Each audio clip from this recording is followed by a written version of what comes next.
Hey guys, how's it going today? I hope you guys are having a wonderful one. And I wanted to give you my thoughts on the latest episode of Rebels being Trials of the Darksaber. This is probably my third favorite episode of Rebels, and definitely my favorite of season 3. And I've loved most of season 3 so far. Um, we get tons of more information out of this episode based on like how the force works, kind of ish where Kanan's sitting at, a lot about Sabine, a little bit about how lightsabers work. It's just freaking mind-boggling, and this video is probably going to run long because of it.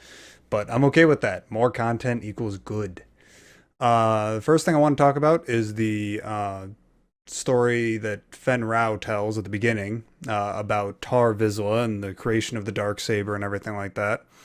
I'm assuming if you're watching this video, you've already seen the episode, so I'm not going to explain that necessarily, but I love how that story is told as legends say, because that leaves it open for them to do, say, a comic about it and let that particular um,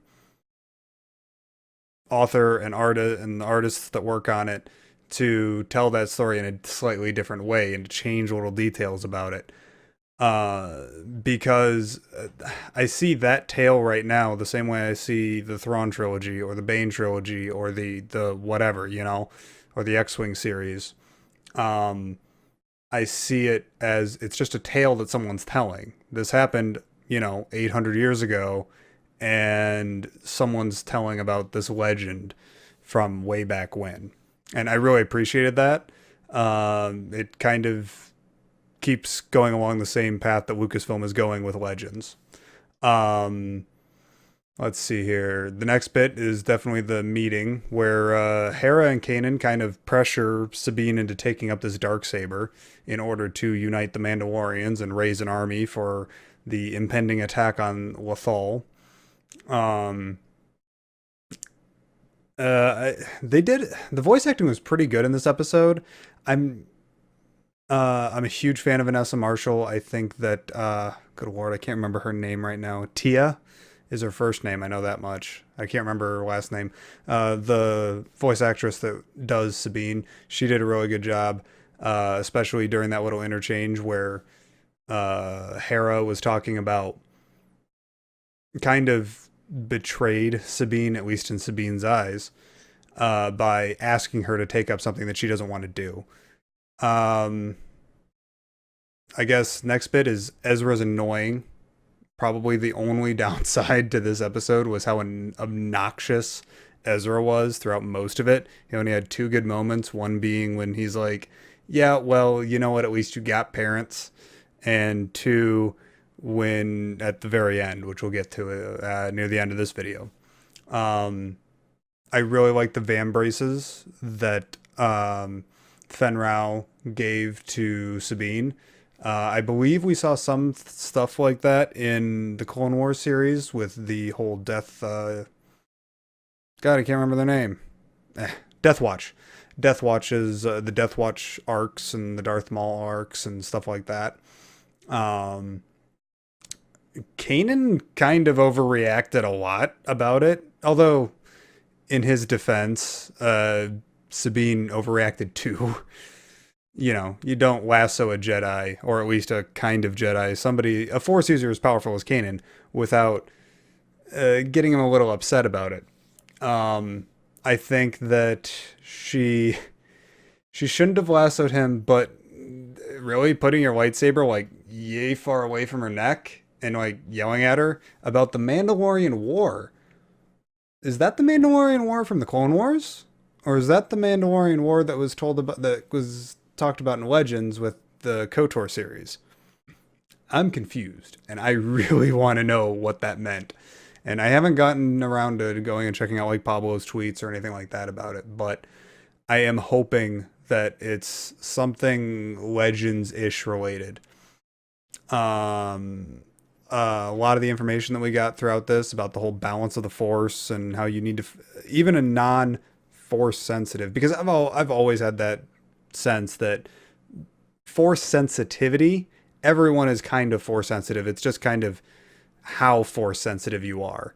Anybody could learn to become balanced within themselves, and they will be able to be much more clear-headed, be able to think more clearly, they'll be more connected, be able to interact with people better, etc., etc., etc. No, they might not be able to move a rock, but they can.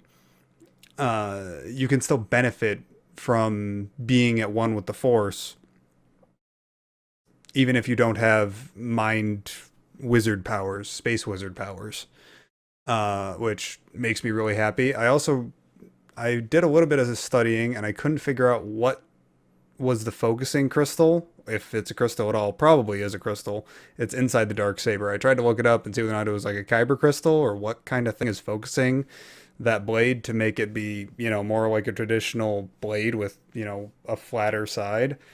Um, yeah, I'm hoping that we get like a little quick, like 5 issue comic run series of, Tar Vizsla and about the creation of the Darksaber and stuff. That'd be awesome if we got that in like a year or two.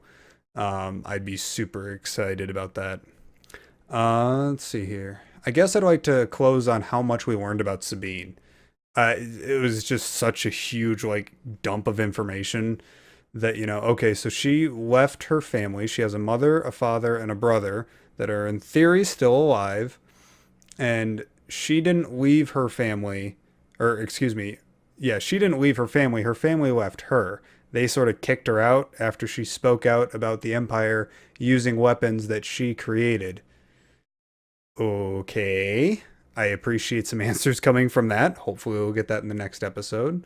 Because Sabine's only 1 year older than Ezra, if I remember correctly. Uh, so she's like 18 right now.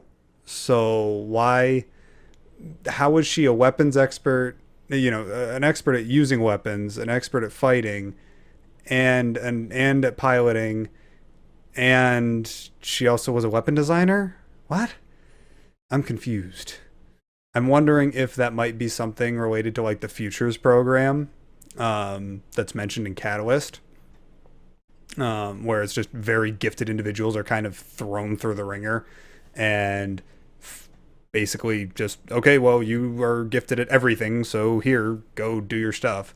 It does make Sabine even, she's getting to the point now where she's getting so overpowered that even I'm kind of like, okay, I need a little bit of an explanation on why she's this great at everything she touches. Um, but yeah, I'm hoping that we get answers to that in the next episode. That being said, they're making us wait a month for a new episode. I am thoroughly disappointed in that. I don't. Lucasfilm, why? I. Okay, it's their franchise. They can do what they want to do with it, but it is incredibly frustrating to have to wait a month for at least the next part or the conclusion of this little Rebel story arc. But I'm hoping that we get that. And until then, I would definitely appreciate your guys' views. Leave them in the comments down below, or you can follow me at the social media links down below, or on the Twitch streams every week on Sundays at 6 p.m. Central Standard Time here in the United States. So thank you guys so much for your time. Have a wonderful one. And as always, may the Force be with you.